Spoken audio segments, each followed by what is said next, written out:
ভিতরে দেয়ালের সাথে একদম প্লাস্টার করে দিছে যাতে আর না খুলে।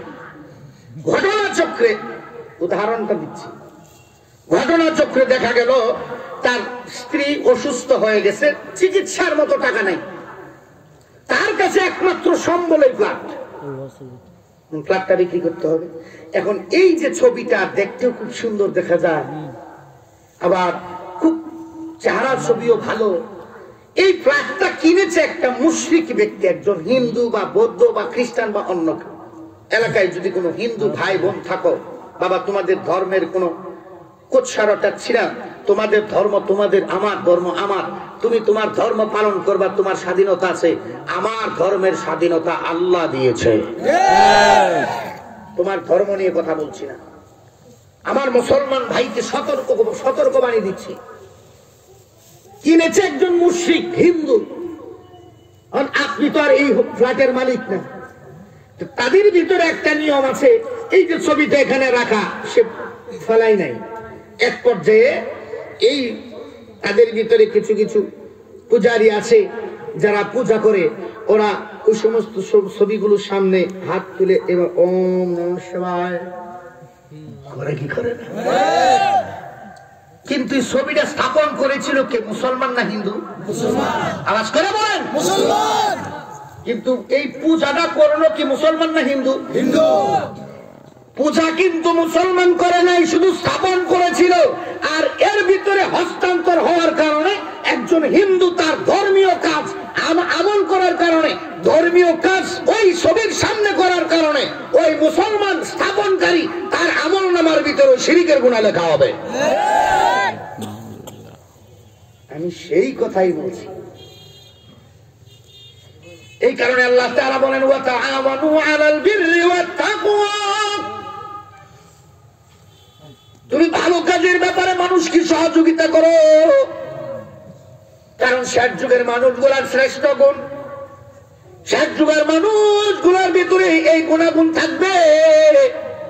কুনতুম খায়রা উম্মাতিন উখরিজাত লিন-নাস তা'মুরুনা বিল মা'রুফি ওয়া তানহাউনা 'আনিল মুনকার।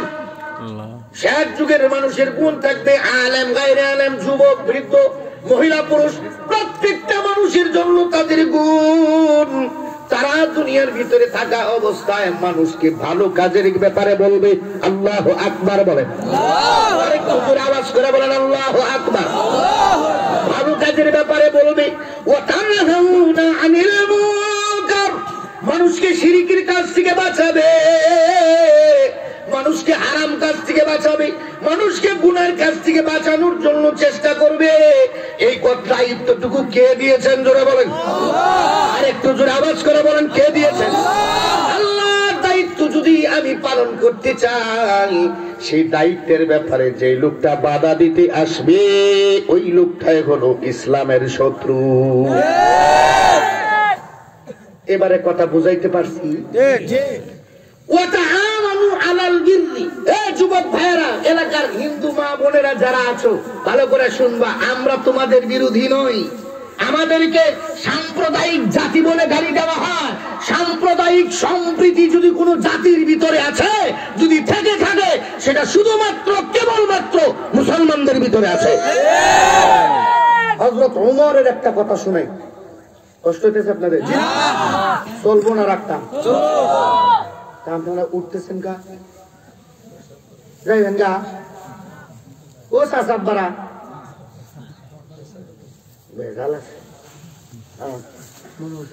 জোয়ান মানুষ।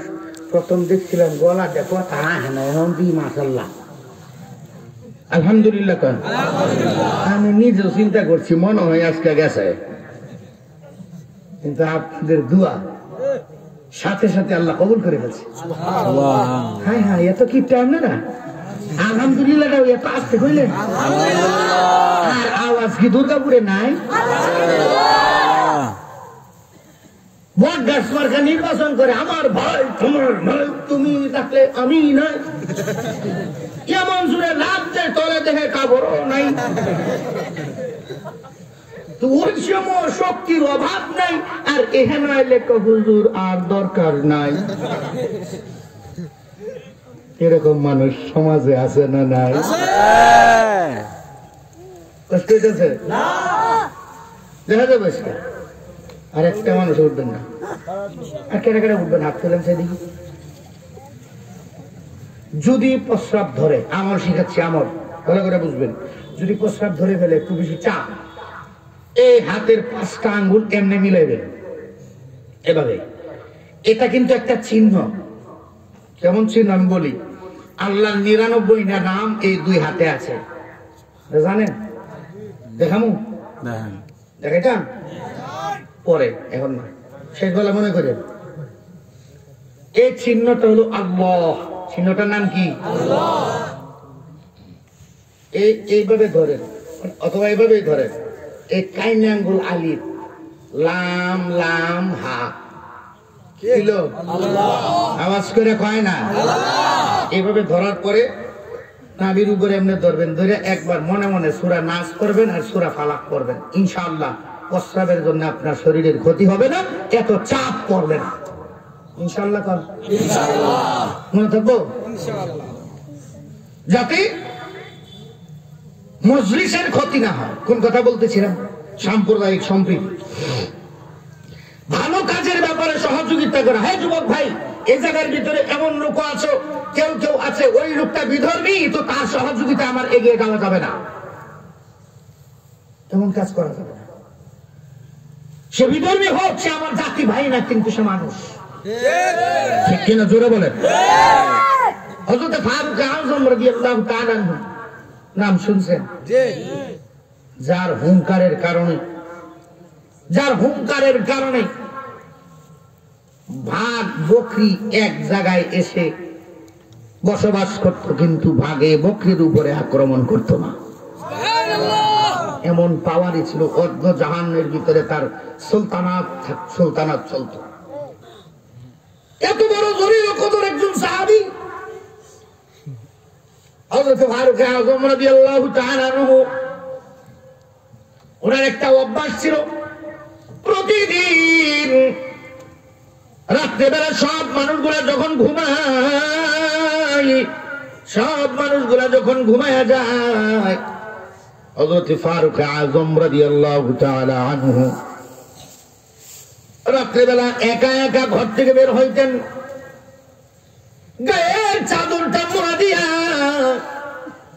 গায়ের চাদর মোড়া দিয়া উনি অন্ধকার রাত্রির ভিতরে বাহিরে বের হতেন। সাথে কোন প্রকার পুলিশ থাকতো না, কোন বিডিআর নাই, কোন বডিগার্ড নাই, কোন এসএসএফ নাই, কোন স্পেশাল ফোর্স নাই। কারণ তার ক্ষতি সাধন করতে পারবে একমাত্র আল্লাহ তাআলা ছাড়া এই দুনিয়ায় আর কেউ পারবে না, ঠিক কিনা? আল্লাহ তাআলা যদি আমার নিরাপত্তা দেয়, তাইলে কোনো মানুষ আমার কোনো ক্ষতি করতে পারবে না, ঠিক কিনা? জোরে বলেন। হযরত ফারুক আযম যখন এইভাবে বের হইলেন, হযরত আসলাম রাদিয়াল্লাহু তাআলা আনহু, হযরত ফারুক আযম খলিফাতুল মুসলিমিন ওমর রাদিয়াল্লাহু তাআলা আনহুর গোলাম, উনি বলতেছেন, হুজুর আপনি এইভাবে আর রাত্রে বেলা বের হয়েন না,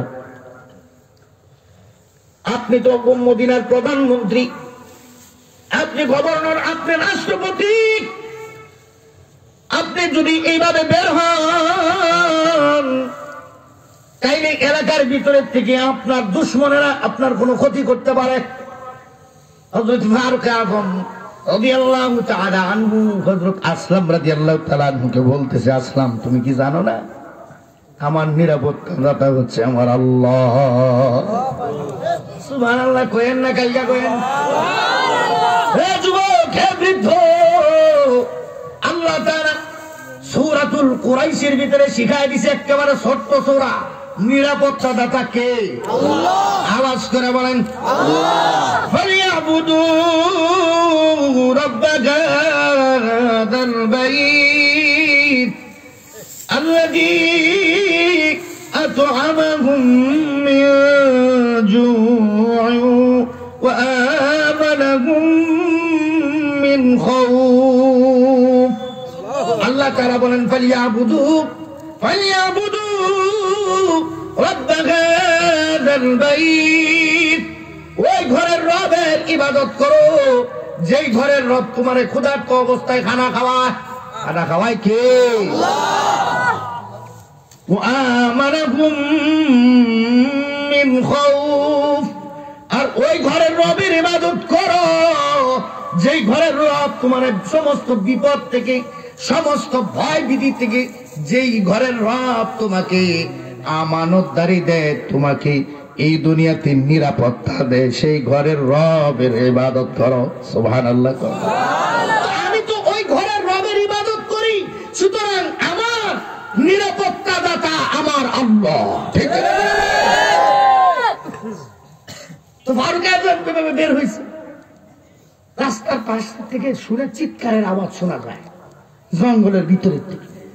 এক মধ্যবয়সী মহিলা চিৎকার করতেছে, এক মানে বিকট শব্দ। মনে করেন এই মাইকের আওয়াজ যেদিকে যাচ্ছে, জায়গা কেউ চিনে না, মাইকের আওয়াজটুকু শুনে শুনে সে আসতে পারবে না এখানে। হযরত ফারুক আযম রাদিয়াল্লাহু তাআলা আনহু উনি বের হইলেন, বের হইয়া জঙ্গলের ভিতরে দিয়ে হাঁটা শুরু করছে। কানে হাত দেয়, কোন দিক থেকে এই চিৎকারের শব্দটুকু আসতেছে, কিভাবে ওই জায়গার ভিতরে যাওয়া যায়। আস্তে আস্তে যায় ওই জঙ্গলের ভিতরে ঢুকতে ঢুকতে একেবারে ভিতরে ঢুকলেন। ঢুকার পর জঙ্গলের গভীর জঙ্গলের ভিতরে যা দেখে এক বাড়ির ভিতরে ছোট্ট একটা করে ঘর, দরজার পাশে একটা লোক এভাবে চৌকাটের ভিতরে এভাবে ধরে দাঁড়ায় আছে, আর ঘরের ভিতরের থেকে শব্দ, চিৎকারের শব্দ বের হচ্ছে। হযরত ফারুক আযম ঘরের দরজার সামনে যায়, গাছের আড়াল থেকে চিন্তা করে দেখলেন হইতে পারে ঘরের ভিতরে কোনো প্রকার ডাকাত ঢুকেছে, আর এই দরজার সামনে কোন ডাকাতের পাহারাদার দাঁড়িয়ে আছে, যাতে কোনো মানুষ না আসতে পারে। হযরত ফারুক আযম তরবারিটা ভিতরে কোমর থেকে বের করবে। ওই সময় হযরত ফারুক আযম রাদিয়াল্লাহু তাআলা আনহু সামনে যায় জিজ্ঞেস করতেছে, ভাই ঘরের ভিতরে এভাবে চিৎকার করে কেন? তুমি তার একটু সহযোগিতা করতে তো পারো। এভাবে চিৎকার করতেছে কেন? নাকি ভিতরে ডাকাত ঢুকেছে? ওই লোকটা বলতেছে, হে আগন্তুক, এই ঘরের ভিতরে যে মহিলাটা চিৎকার করতেছে, এই মহিলাটা হলো আমার স্ত্রী। তার আজকে গর্ভ খালাসের দিন, সে আজকে বাচ্চা দেওয়ার দিন, মানে আজকে তার প্রসব হবে। কিন্তু আমার আশপাশে সব মানুষগুলা হলো মুসলমান, আমার আশপাশের সব মানুষগুলা হলো মুসলমান, আমি হইলাম ইহুদি। যার কারণে আমি মদিনায় উমরের কাছে যায় কোনো সহযোগিতা চাইতে পারি না, কারণ আমার দল নেতারা বলে গেছে, আমার নেতা যারা ছিল তারা আমাকে বলে গেছে, উমর ফারুক রাদিয়াল্লাহু তাআলা আনহু, হযরত উমর, সে হলো সমস্ত জঙ্গিদের লিডার। ইহুদির কথা হলো, মজার ব্যাপার হচ্ছে ওই ইহুদি হযরত উমর রাদিয়াল্লাহু তাআলা আনহুকে চিনে না। হযরত উমরের চেহারা দেখে নাই, নাম শুনেছে। হে যুবক ভাই, আজকে তুমি যে আলেমদের নাম নিয়ে গালি দিচ্ছ, যে আলেমদেরকে বলছো অমুকের গালে জুতা মারো তালে তালে, এই যে কথাগুলো বলছো, ওই আলেমদের পাশে যায় দেখো, একবার বসে দেখো ওরা কারা। আসলে ওরা জঙ্গিদের লিডার নয়, ওরা তোমার আমার জান্নাতে যাওয়ার বন্ধু। কিন্তু না জেনে অন্য মানুষের কান কথা শুনে তুমি আমি তাদের দোষ দিচ্ছি। বড় দুঃখ লাগে আজকে, যে লোকটা হুইল চেয়ারে করে দাওরায় হাদিসের ক্লাসে যায় বুখারী পড়ায়, দুজনে ধরে ঠেলায় নিয়ে যাইতে হয়, সে নাকি জঙ্গিদের লিডার। বড় দুঃখ লাগে। আবার কেউ কেউ বলে খেলা হবে, খেলা হবে। আরে ভাই, মুসলমান তো আগের থেকেই প্লেয়ার। ওরা তো জাতীয় প্লেয়ার, ইন্টারন্যাশনাল প্লেয়ার। কি আপনি আমি কি প্লেয়ার না? আমরা খেলি নাই, বদরের মাঠে খেলি নাই। আমরা ছিলাম 313 জন, হেরা হলে 1000-এর চাইতেও বেশি। যাইতে পারছে সাইডা? হ্যাঁ, চাষ করে ছেড়ে দিচ্ছে। ওহুদের মাঠে খেলাই নাই, খন্দকে খাই বলে আমরাও খেলেছি, ঠিক কিনা জোরে বলে? ইমানি বলে মোরা ওই বলিয়ান উঠবো জেগে বদরে, খন্দকে আর খয়বরে, খোলা পায়ে রাশেদার পথ ধরে, ঠিক কিনা জোরে বলে? ওই মোরা মুসলিম কেমনে থাকি উদাসীর, থাকবো না তাই থাকবো না আর চুপ করে চুপ করে। হযরত আলী, হামজালা, খালেদ, উমর, জাফর, ভয় করি না কিছু মোরা, আমরা তাদের বংশধর, আমরা তাদের আমরা ইন্টারন্যাশনাল প্লেয়ার। খেলতে আসবা আগে ইন্টারন্যাশনাল হয়ে যাও, কোন লোকাল প্লেয়ারের সাথে মুসলমান খেলায় না। বুঝতে হবে আগে খেলা কারে কয়, আগে খেলার যোগ্যতা অর্জন করো। মুসলমানদের খেলার যোগ্যতা হলো মুখের দাড়ি, ঠিক কিনা জোরে বলেন? খেলার যোগ্যতা হলো মাথার টুপি, তাদের খেলার যোগ্যতা হলো গায়ের লম্বা জামা, ঠিক কিনা? কিন্তু তুমি এমন একটা প্লেয়ার, অপরিচিত জায়গায় যায় যদি মারা যাও, তুমি মুসলমান কিনা ল্যাংটা করা ছাড়া বোঝার কোনো কায়দা নাই। আগে যোগ্যতা অর্জন করো। দেখ ওইদিকে যাচ্ছি না কথায়, হযরত ফারুক আজম ওই ইহুদি লোকের সাথে কথা বলতেছে। মজার ব্যাপার, ওই ইহুদি লোকটা হযরত ফারুক আজমকে চিনে না, নাম শুনছে। মনে করেন এই জায়গার ভিতরে এমনও লোক আছে নাম শুনছেন কিন্তু দেখেন নাই, আছে না? এখন হযরত ওমরের ব্যাপারে তো বিভিন্ন কত কথায় লোকটাকে বলছে, যার কারণে সে কোথাও যায় না। এরপরে হযরত ফারুক আজম বলতেছে, ভাই তুমি তো এমন একটা বিপদের ভিতরে আছো, তুমি একটু অল্প সময় অপেক্ষা করো, আমি শুধু যাব আর আসবো, একটু সময় শুধু তুমি অপেক্ষা করো, আমি আসতেছি। হযরত ফারুক আজম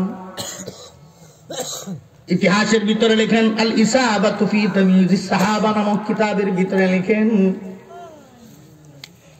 মানাকিব উমর ইবনুল খাত্তাব রাদিয়াল্লাহু তাআলা আনহু অধ্যায়ের ভিতরে লেখেন, হযরত উমর এমন ভাবে দৌড়ায় দৌড়ায় মদিনার দিকে আসতেছে, হিংস্র কোন প্রাণী যদি কোন মানুষকে দৌড়ান দেয়, যদি পিছনের থেকে ধাওয়া করে, যেইভাবে মানুষগুলা বাঁচার জন্য দৌড়ায় ওই হিংস্র প্রাণীর থেকে বাঁচার জন্য চেষ্টা করতে যায়, দৌড় দেয়, ওইভাবে হযরত উমর দৌড়ায় দৌড়ায় মদিনার দিকে আসতেছে। আল্লাহু আকবার।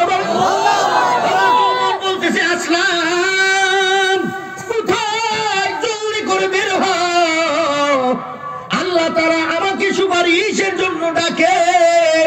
আজকে এমন একটা সহযোগিতার সময় চলে এসেছে, জলদি করে যাও, তুমি বাইতুল মাল থেকে 2 জন মানুষের খাবারের ব্যবস্থা করো, একটা পোটলার ভিতরে বড় বস্তায় ভরো। এই কথা বলে হযরত ওমর ঘরের ভিতরে যায়, ঢুকছে, ওনার স্ত্রীকে বলতেছে, আজকে জান্নাত কামাই করতে চাও? কই হ্যাঁ জান্নাত কামাই করতে চাই। তাইলে একটা কাজ করো, আমার সাথে এখন একটু চলো, আমার সাথে একটু চলো, আল্লাহর এক বান্দি বিপদে পড়ে গেছে, বাড়ির ভিতরে কোন মহিলা নাই, মহিলাটা গর্ভবতী, তার আজকে প্রসবের দিন, গলাকাটা মুরগির মতো ঘরের ভিতরে ছটফট করতেছে, তুমি একটু সহযোগিতার জন্য যাও।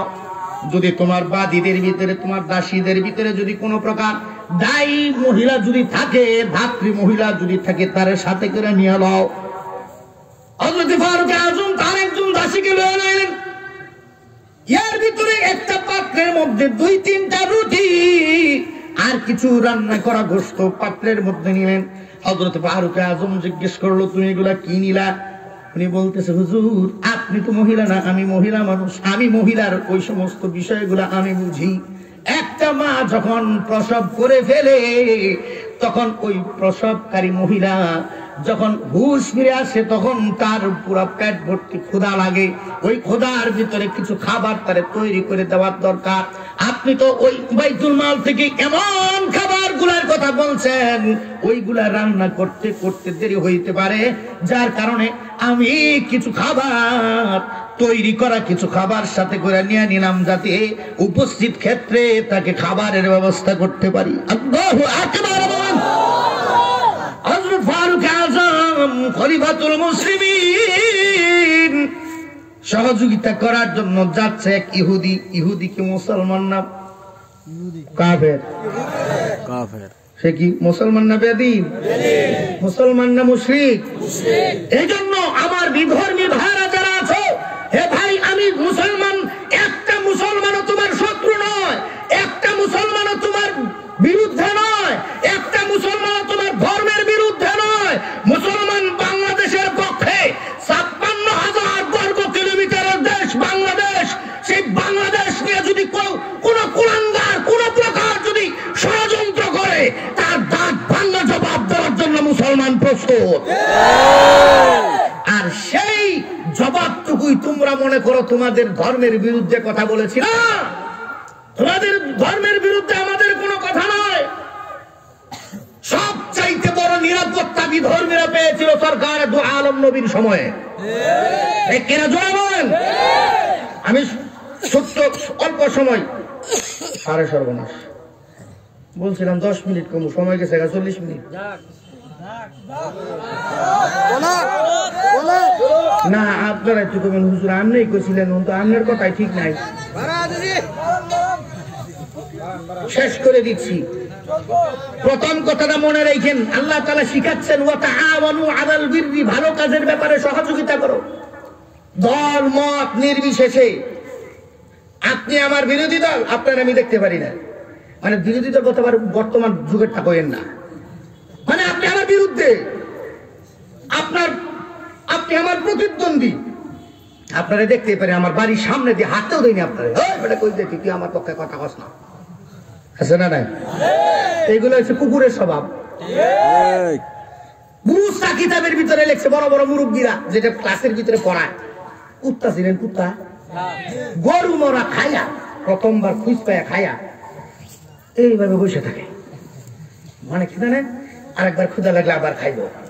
কিছুক্ষণ পরে টের পাইছে কাকে তো হাঁটে না, সেটা উড়াল দেয়, দেখে যে মরা যখন মর সেটা একটু খাইয়া যায়, যে ঠোকর একটা ঠোকর দিতে কুকুরে কয়, আমি মালিক ঘোড়া দাবি করছি, তখন আমি তো হল করছি, তুই এটা মাঝে ভাগ করছিস, দে দৌড়ান।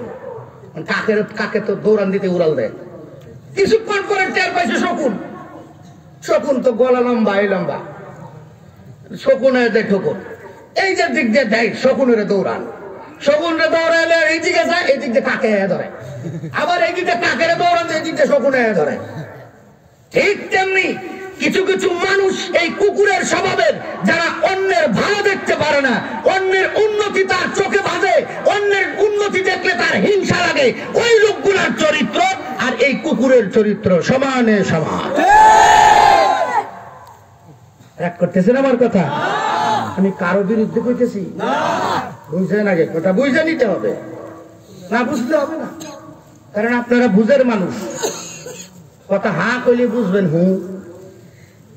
এখন ফারুক আযম ঘর থেকে বের হয়েছে, তার স্ত্রী সহ আর একজন দাসী সহ বের হয়ে হযরতে আসলামকে ডাক দিছে, আসলাম বস্তাটা কোথায় লও। হযরতে আসলাম দেখেন সামনে দাঁড়ানো, বস্তা মাথায় করে দাঁড়ায়। ওই সময় হযরতে আসলাম কি বলতেছে, ফারুক আযম, এই আসলাম বস্তাটা আমার মাথায় উঠে দাও। হযরতে আসলাম রাদিয়াল্লাহু তাআলা বলতেছে, ওগো খলিফাতুল মুসলিমিন, এই বস্তাটা আপনার উপরে উঠায় দেওয়া যাবে না, কারণ আপনি খলিফাতুল মুসলিমিন, আপনি আমার সামনে এই বোঝা নিয়ে যাবেন আর আমি আপনারে তাকায় তাকায় দেখবো, তা হইতে পারে না। হযরত ফারুক আযম বলতেছে, আসলাম, হাসরের মাঠে আল্লাহ তাআলা তোমাকে জিজ্ঞেস করবে না, আমি যেহেতু প্রধানমন্ত্রী, আমি যেহেতু মদিনার গভর্নর, আমি হইলাম রাষ্ট্রপতি, আল্লাহ তাআলা আমাকে জিজ্ঞেস করবে, শুধু মানুষ নয়, একটা প্রাণী যদি কোনো ক্ষুধার যন্ত্রণায় যদি কোনো প্রাণী কষ্ট পায়, আল্লাহ তাআলার দরবারে জবাব দিতে হবে হযরত ওমরকে। ঠিক কিনা জোরে বলেন? ওই জায়গার ভিতরে যদি হযরত ওমর, যার ব্যাপারে আল্লাহর রাসূল বলেছেন, লাউ কানা বা'দি নাবিয়্যান লাকানা ওমর, আমার পরে যদি আল্লাহ কাউকে নবী বানাইতো, হযরত ওমরকে আল্লাহ নবী বানাইতো। সুবহানাল্লাহ। সেই জায়গার ভিতরে হযরত ওমর যদি বলতে পারে, একটা প্রাণী যদি আমার অধীনস্থ হইয়া যদি ক্ষুধার যন্ত্রণায় সে যন্ত্রণা ভোগ করে, তাইলে আল্লাহর কাছে জবাব দিতে হবে হযরত ওমরকে। বর্তমানে মনে হয় সেই জবাবদিহি করা লাগবে না, কথা কয় না? জনগণের সমস্ত তেল খাটের তলে লুকায় তৈলে বুঝি জবাব দেওয়া লাগবে না, কথা কয় না? সবকিছু সামিলের ভিতরে। কারণ আপনি যে দায়িত্বে আছেন, প্রত্যেকটা দায়িত্ব সঠিকভাবে যদি পালন করতে না পারেন, আল্লাহর রাসূল বলেন আপনি সরে আসেন এখান থেকে, কারণ আল্লাহর কাছে জবাব দেওয়া লাগবে। আপনার জীবনকে বাঁচানোর জন্য, পরকালীন জিন্দেগিতে নাজাতের জন্য তার থেকে সরে আসেন। কিন্তু সেটা তো করেন না, ধরে তো রাখছি সারাসারি আর নাই, ওই দিকে যাবো না কথায়। হযরত ফারুক আযম মাথায় নিচে বস্তানে মাথায় নিয়ে একবার মাথায় নেই আবার পড়ে যায়, আবার মাথায় নেই আবার পড়ে যায়। ওইভাবে মাথায় নিয়ে দৌড়ায়া ওই ইহুদির বাড়ি পর্যন্ত গেছে। আল্লাহু আকবার বলেন। গেছে কে? জোরে বলেন। আমাদের সমস্ত প্রতিনিধিরা, সমাজপতিরা যদি এইভাবে সমাজের প্রত্যেকটা অসহায় মানুষের পাশে যদি দাঁড়াইতো, তাইলে বর্তমান সময়ে কোনো মানুষ অসহায় হয়ে থাকতো না। ঠিক না? হযরত ফারুক আযম রাদিয়াল্লাহু তাআলা আনহু যখন ওই বাড়ির ভিতরে ঢুকলেন, ওই কাজা বলতেছে, ভাই তুমি দরজার থেকে একটু সরে দাঁড়াও, আমি তোমার স্ত্রীর সহযোগিতার জন্য দুইজন মহিলা নিয়ে আসছি। এখনো ইহুদি লোকটা চিনতে পারে নাই হযরত ওমর না অন্য কেউ। সুবহানাল্লাহ কয় না? হযরত ওমর রাদিয়াল্লাহু তাআলা আনহু ঘরে ঢুকলেন, তাও করলেন না। ঘরে ঢোকার জন্য বললেন, তাও করেন নাই। কিন্তু দুইজনকে ঢুকাইয়া দিয়া বাহিরে ওই ইহুদি লোকটার সাথে বৈশাখ কুশল বিনিময় করতেছে, ভাই তুমি এইভাবে কি কারণে তুমি মদিনায় হযরত ওমরকে জানাইলা না? হযরত ওমর তো খুব ভালো মানুষ বলে, হযরত ওমর সবচেয়ে ভালো মানুষ, সে খলিফাতুল মুসলিমিন, দল মত নির্বিশেষে প্রত্যেককেই সে সহযোগিতা করে। তার বিরুদ্ধে যে সমস্ত মানুষ বেদিন, যারা বিরোধী দলের, যারা তাদেরকেও সহযোগিতা করে। সুবহানাল্লাহ বলেন জোরে। তার পক্ষের লোকগুলা যারা, তাদেরকেও সহযোগিতা করে। এমন একটা স্বভাবের মানুষ খলিফাতুল মুসলিমিন হযরত ওমর। এখন ইহুদি লোকটা কয়, ভাইরে উমরের ব্যাপারে কয় না। এই জমানার ভিতরে সবচেয়ে বড় সন্ত্রাসীদের গডফাদার হলো খলিফাতুল মুসলিমিন হযরত ওমর। নাউজুবিল্লাহ, জোরে কান। হযরত ওমর রাদিয়াল্লাহু তাআলা আনহুর জালালিয়ত সম্পর্কে আল্লাহর রাসূল বলেছেন, যে রাস্তা দিয়ে হযরত ওমর যায়, ওই রাস্তা দিয়ে শয়তানেও ডরে হাঁটে। জোরে বলেন না। আর ওই ভাবটা যদি ওই সময় দেখাইতো, তাইলে ওই ইহুদির কল্লা শরীরের লোকে থাকতো। জোরে বলেন। এরপরও এত বড় মিথ্যে তহমত দিয়েছে, যদি ইসলামের সঠিক বিচার ওই জায়গায় যদি তৎকাল সাথে সাথে যদি সেই বিচার প্রয়োগ করত, তাইলে ওই ইহুদি লোককে কল্লা গাইডা লাইতো। কিন্তু তা করে নাই। মুসলমানরা দয়ালু, ঠিক কিনা জোরে বলেন। যেই লোকগুলা সন্ত্রাসী সাথে আজকে মুসলমানদেরকে সন্ত্রাসী বানানোর জন্য টুপি দাড়ি সবগুলা এখন ওরা অস্ত্র হিসাবে ব্যবহার করা শুরু করেছে, যে এই দুনিয়াতে সবচাইতে বড় টেররিস্ট হচ্ছে মুসলমান। ঠিক কিনা জোরে বলেন। কিন্তু সত্যিকার অর্থে আসলে মুসলমান টেররিস্ট নয়। যারা যেই সমস্ত বেদিনরা এই মুসলমানদের বেশ ধরে মুসলমানদেরকে টেররিস্ট বানাইতে চায়, ওই সমস্ত মানুষগুলা হলো এই সন্ত্রাসীদের গঠবার। আমার কথা অসন্তুষ্ট হয়েন না, আমি কারো বিরুদ্ধে বলতেছি না, কথা বলতেছি ওই লোকগুলার বিরুদ্ধে যারা মুসলমানদের বিরুদ্ধে, যারা জাতির বিরুদ্ধে, দেশের বিরুদ্ধে, আমি তাদের জন্য বলছি। এইবারে আপনারা রাগ করলে করতে পারেন, এটা আপনার ব্যাপার। এই অবস্থার ভিতরে দুজন কৌশল বিনিময় করতেছে।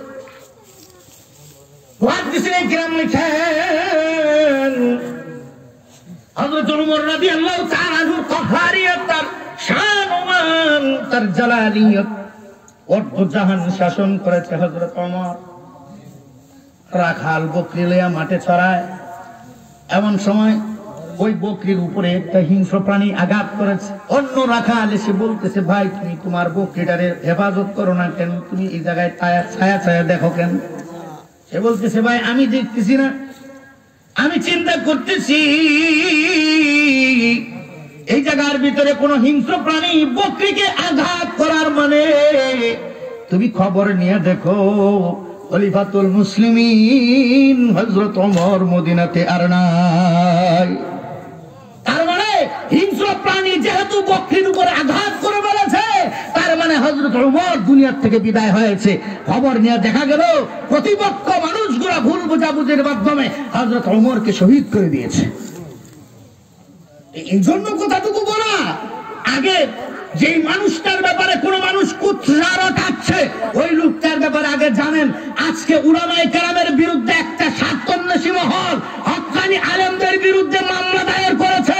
যে উলামায়ে কেরাম তাহাজ্জুদ ছাড়ে না, যে উলামায়ে কেরাম একটা নফল কাজও বাদ দেয় না, যে উলামায়ে কেরাম কোনদিন হারাম কাজের সাথে জড়িত নয়, সেই লোকগুলোকে হত্যা মামলার ভিতরে দায়ের করা হয়েছে। এই কারণে বলা কথাটুকু আজকে জানলাম। আল্লাহ মাফ করো, আল্লাহ মাফ করো, আল্লাহ মাফ করো, সবাই কোন আমিন। আল্লাহ হেফাজত করো, সবাই কোন আমিন।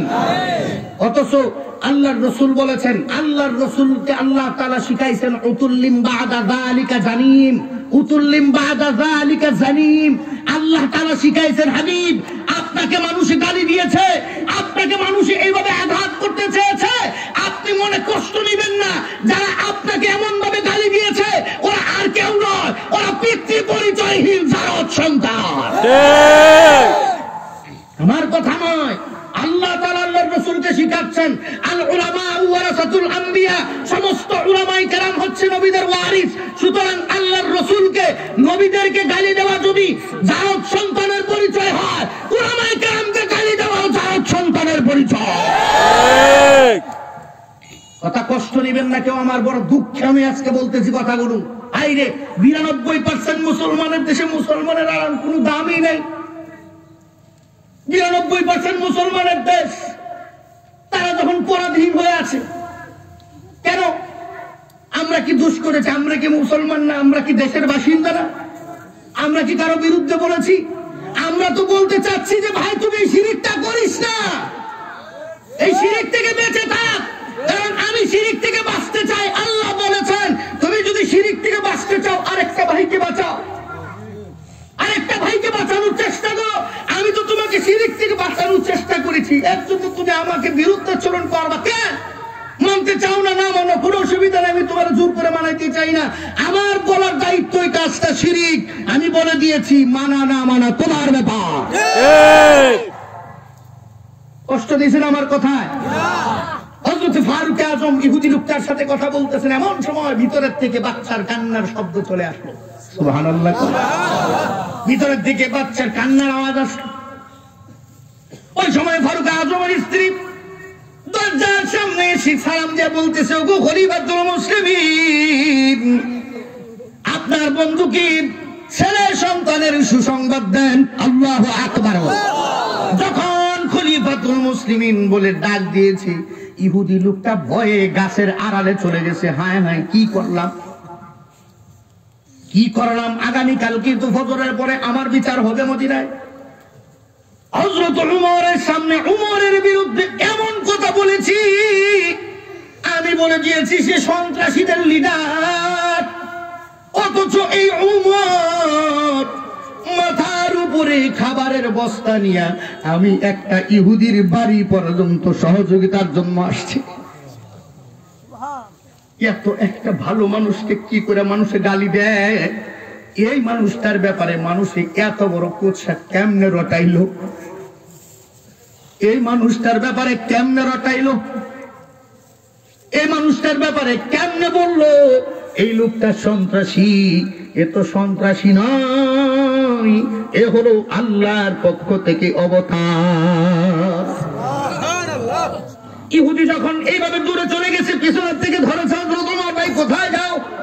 দাঁড়া, তোমার কাছে আমি অপরাধী, তুমি ইচ্ছে করলে আমার বিচার করতে পারো, আমি তোমার দেশের দলপতি নেতা, আমার বিচার তুমি করতে পারো, কারণ আমি তোমার কোন প্রকার খবর নিতে পারি নাই, আমি তোমার খবর নিতে পারি নাই, তুমি আমার বিচার করতে পারো। ওই ইহুদি হযরত ওমরকে বলতেছে, ও খলিফাতুল মুসলিমিন, এতদিন পর্যন্ত যা জানলাম আপনার ব্যাপারে আজকে সব মিথ্যা প্রমাণিত হয়েছে। যেই মানুষগুলা আপনাকে এই কাজগুলা করার ব্যাপারে আপনার ব্যাপারে আমার সাথে বদনাম করেছে, ও খলিফাতুল মুসলিমিন, আজকে নিজের স্বচক্ষে দেখলাম যেই লোকটা মদিনা থেকে বস্তা নিয়ে, খাবারের বস্তা নিয়ে ইহুদির বাড়িতে আসতে সাহায্য করার জন্য আসতে পারে, যেই লোকটা বাড়ি থেকে খাবারের জিনিস নিয়ে কোন বিধর্মীর বাড়িতে আসতে পারে, যে তাও আবার দেশের প্রধানমন্ত্রী, তাও আবার দেশের গভর্নর, রাষ্ট্রপতি, যে লোকটা বস্তা নিয়ে বাড়িতে আসতে পারে, কোন ইহুদি বেদিনের বাড়িতে যদি যাইতে পারে, আমার সৃষ্টিকর্তার কসম, ওই লোকটা কোনো হারাম কাজ, কোনো সন্ত্রাসী কাজের সাথে জড়িত থাকতে পারে না। ইহুদিও স্বীকৃতি দেয় হযরত ওমর নিট এন্ড ক্লিন, কিন্তু তোমার আমার মতো কিছু নাস্তিকবাদের দালাল, নামদারি মুসলমান মুনাফিক, ওই সমস্ত নেককার মানুষগুলোকে গালি দেয়। এই জন্য দায়ী ওরা না, দায়ী তোমার আমার মতো কিছু মুনাফিক। কাদেররা ততটুকু ক্ষতি করতে পারে নাই যতটুকু ক্ষতি করেছে রেবাজদারি মুনাফিকরা। আল্লাহ আমাদেরকে হেফাজত করো, সবাই কোন আমিন। হযরত ফারুক আযম সহযোগিতা করে, হযরত ফারুক আযম যখন বিদায় নিয়ে চলে আসবে, পিছনের থেকে ওই ইহুদি লোকটা ডাক দিছে, ওগো খলিফাতুল মুসলিমিন, একটা আরজ রাখতে চাই। কি আরজ রাখবা বলো? তবে তোমারে বলি, আগামীকালকে তুমি মদিনায় যাইবা, রাষ্ট্রীয় কোষাগার থেকে তোমার পরিবারের জন্য আমি সহযোগিতার ব্যবস্থা করব।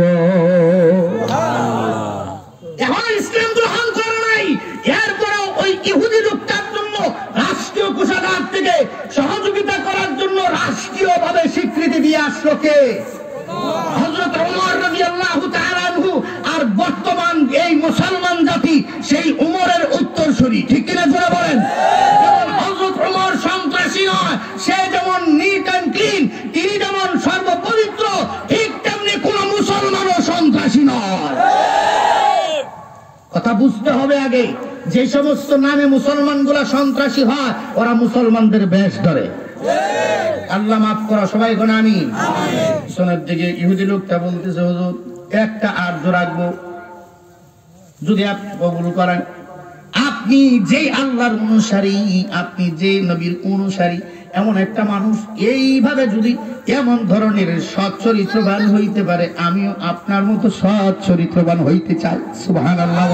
হুজুর আপনিও কি যেভাবে ইসলাম গ্রহণ করেছেন, আমিও কি অতীতে যে সমস্ত কাজগুলো করলাম, অতীতে যে সমস্ত অপরাধগুলো আমি করেছি, হুজুর আপনি কি, আমি যদি ইসলাম গ্রহণ করি তাইলে কি আমার অতীতের সব গুনাহ আপনার আল্লাহ মাফ করবেন? হযরত ওমর বলে, যেই লোকটা ইসলাম গ্রহণ করবে তার অতীতের সব গুনাহ খাতা আল্লাহ মাফ করে দিবে। সরকারে দো আলম নবী বলেন, আলান নবী সাল্লাল্লাহু আলাইহি ওয়াসাল্লাম, মান ক্বালা লা ইলাহা ইল্লাল্লাহু ইয়াকিনান বিকলবিহি ফাদাখালাল জান্নাহ। যেই লোকটা দিল থেকে তার কালিমাটুকু জবান দিয়া পড়বে, আল্লাহ তাআলা দুনিয়াতেই তাকে জান্নাত দান করবে। এবারে বুঝতে পারছেন মুসলমান কি বেদিনদের শত্রু না বন্ধু? জোরে আওয়াজ করেন, শত্রু না বন্ধু?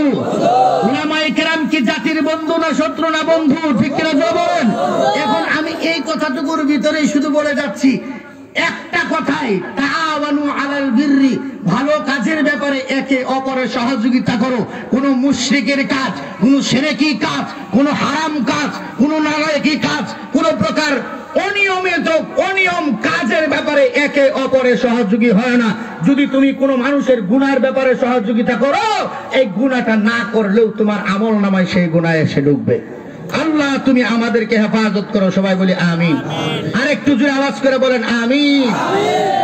আর এই আয়াতটার ভিতরে 4টা অংশের মধ্যে একটা বললাম, আরো 3টা বাকি। ওই 3টা যদি বলতে যাই তাহলে আরো 3 দিন সময় লাগতে পারে আশা করি।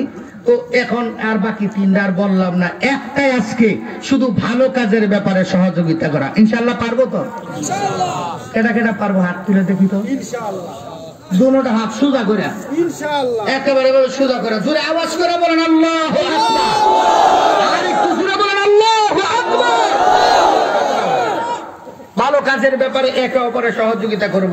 এই ভালো কাজের ব্যাপারে মনে করেন এই এলাকার মসজিদের কমিটির লোক যারা আছে, এরা যদি সপ্তাহে একদিন সমাজের ভিতরে যে কয়টা পরিবার আছে, প্রত্যেকটা পরিবারে যদি একদিন করে যায় যে তোমার বাড়ির এই পুরুষ লোকগুলা মসজিদে নামাজ পড়তে যায় না কেন, যদি না যায় তাকে সমাজ থেকে বহিষ্কার করা হবে।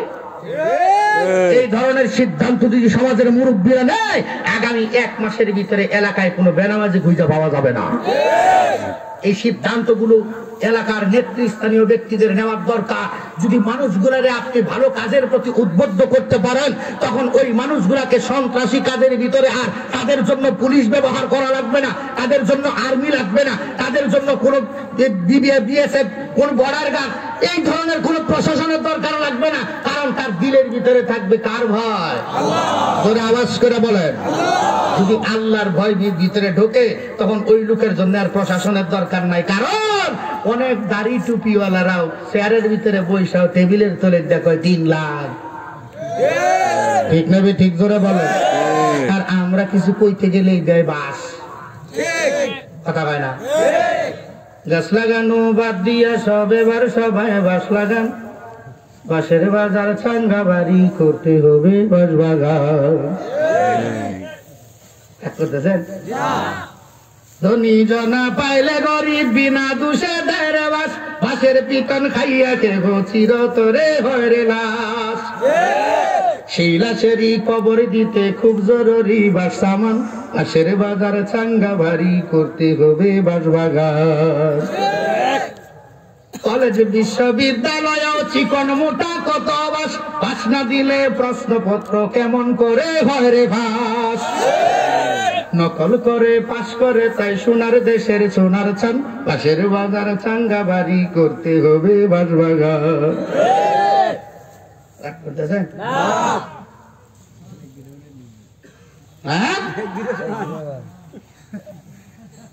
নির্মাণাদি ঢালাই কাজে রডের বদলে বাস লাগান,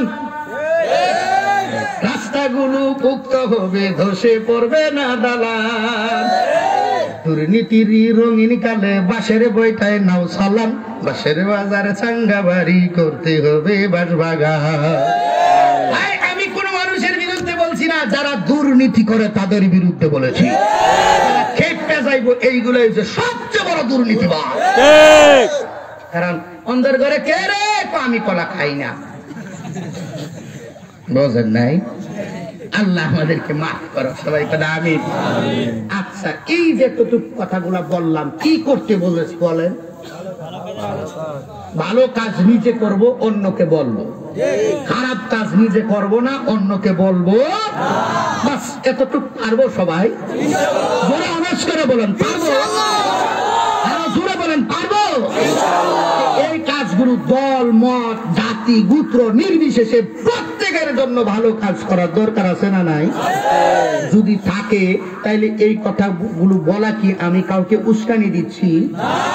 আল্লাহ মাফ করো, আল্লাহ মাফ করো, আল্লাহ মাফ করো, সবাই কোন আমিন। আজকে যে কয়জন মানুষ মুসলমানদের বিরুদ্ধে রুখে দাঁড়াচ্ছে, যদি এই 92% মুসলমান যদি একবার যদি থুতু মারে তোমার মতন ওই ধরনের আতি লোক পাতি লোক ভাইসে চলে যাইবা। কিন্তু মুসলমান তো ভদ্র জাতি, ওরা কাউকে আঘাত করে না, সয়ে যায়। মারতে চাও মারো, মারতে মারতে তুমি একদিন ক্লান্ত হবা, ক্লান্ত হয়ে তোমার ভুল তুমি নিজে বুঝবা, তখন তুমি আমার পায়ে এসে পড়বা। যেমন তায়েফের মাঠে পড়েছিল মানুষ, আল্লাহর রাসূলকে আঘাত করেছে, হুজুর কিচ্ছু বলে নাই। যায়েদ ইবনে হারেসা ভিতরে শরীর থেকে পাথরগুলা খুলেছে, টিনকি দিয়ে রক্ত বেরিয়েছে। জিবরিল আলাইহিস সালাম আসছে, হুজুর একবার কোন দেখেন আমি কি করি তায়েফবাসীর, একবার শুধু অর্ডার দেন। আল্লাহর রাসূল বলেছে, জিবরিল আমরা যে কাফেররা মারছে আল্লাহ দেখে নাই? দেখছে। আমার এই শরীরটার ভিতরে একটা মশা বসে না, একটা মাছি বসে না, আমার আল্লাহ কি জানে না? জানে। এই তায়েফের মাঠে আমি গেলে যে আমাকে আঘাত করবে সেটা কি আমার আল্লাহ জানতো না? জানতো। তো আল্লাহ আমাকে কেন এখানে পাঠালো?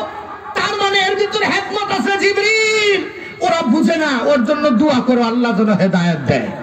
আমিন। আল্লাহ তায়েফবাসীকে হেদায়েত দেয় নাই? আল্লাহ আমাদেরকে মাফ করে দাও, সবাইকে আমিন। সংক্ষিপ্ত করে যা যতটুকু কথা আপনাদের সামনে বললাম, 10 মিনিটের কথা বলে কয় ঘন্টা গেছে? 1 ঘন্টা প্রায়। যাক আল্লাহ মাফ করার কইতাম না, 10 মিনিট জায়গা করে আপনার করে এতক্ষণ সময় বসায় রাখছে, অনেক দোয়া করে না দিন সারেও না। এখন যদি কিছু না কয়ে যায় তাহলে কয়দিন পরে আমরা কোন মাইয়াডারে যে জামাই দেন বিয়া দিছিলাম কিছু কইল না, বেজাল হেন্দাও বেজাল না, আমি যাবো কোন দিকে? এই জন্য কিছু হালকার উপরে জাপসা দিয়ে গেলাম। ঠিক না বে? ঠিক ভাইরে আমি করে মারো মারো। মুসলমান কি মারতে জানে না? আলেমরা মারতে জানে না, কিন্তু মারে না কেন? দিলে আছে কার ভয়? আর যদি তোমাদের মতো ওই মারা শুরু করে আলেমরা, গায়রে আলেম দুনিয়ায় থাকবো কেউ? কথা কয় না। এই জন্য অন্তত যে আলেমটার পিছনে তুমি 5 ওয়াক্ত নামাজ পড়তে যায় আল্লাহু আকবার বলে তাকবীরে তাহরিমা বাঁধো, এক যুবক পায়ে হাত দিয়ে বলবো, যদি ইমান বাঁচাইতে চাস তো ওই আলেমের বিরোধিতা করিস না। একটা বার এই জায়গায় একটু ব্রেনটা খুইলা চিন্তা কর, যে আলেমের বিরুদ্ধে তুই কথা বলছিস সেই আলেম কিন্তু তোর বাপ মার বিয়ে পড়াইছিল। তোর বাবা মাকে যদি একসাথে মিলায় না দিত তুই যাও সন্তান হইতি। যে আলেমের বিরুদ্ধে তুই আজকে কথা বলছিস সেই আলেম কিন্তু তোর বাপ মারে কবরে নামাইছিল। তোর বাবা মার গোসলের জন্য কাউকে পাওয়া যায় নাই, তোর বাবার লাশটা কে গোসল দিবে? মসজিদের ওই 2 টাকার হুজুরটাই কিন্তু তোর বাবার লাশটা গোসল দিছিল। সেই আলেমের বিরুদ্ধে কথা বলে তোর জীবনটা বরবাদ করিস না। যদি কোরআন ফেলে থাকো কেউ আজকে তওবা করো। আকুল তুস্তাগফিরু রাব্বাকুম ওয়াকুল তুস্তাগফিরু রাব্বাকুম ইন্নাহু কানা গফফারা। চোখের পানিগুলা ছেড়ে দিয়া একটা বার যদি কোন যুবক বৃদ্ধ যদি আল্লাহর কাছে বলতে পারে, আল্লাহ इलाही हमारे गुनाहों की जैसी कोई हद नहीं, इलाही हमारे गुनाहों की जैसी कोई हद नहीं, इलाही तेरी रहमतों की कोई हद नहीं। আল্লাহ আমার গুনার যেমন শেষ নাই তোমার রহমতেরও কোনো শেষ নাই। আল্লাহ তুমি মাফ না করলে আর কারো কাছে যাওয়ার কোনো জায়গাও নাই। তোমার রহমত দিয়া আমার জিন্দেগীর গুনাহগুলা তুমি মাফ করে দাও। এ যুবক এই কথাটা বলে যদি একটা বার তুমি বান্দা যদি তোমার চোখের পানিগুলা যদি ছেড়ে দাও তাইলে তোমার এই চোখের পানি মাটিতে পড়ার আগে আল্লাহ তাআলা তোমার জিন্দেগীর সব গুনাহগুলো মাফ করে দিবে। আল্লাহ আল্লাহ আমাদেরকে মাফ করে দিক সবাই কোনা আমিন।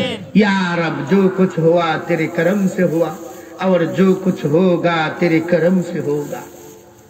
এই পর্যন্ত কথা বলে আমার কথাগুলো এখানে শেষ করছি। এবারে ওয়াজ সারা কর্তৃপক্ষের প্রতি আমি কিছু সবিনয় অনুরোধ রাখবো।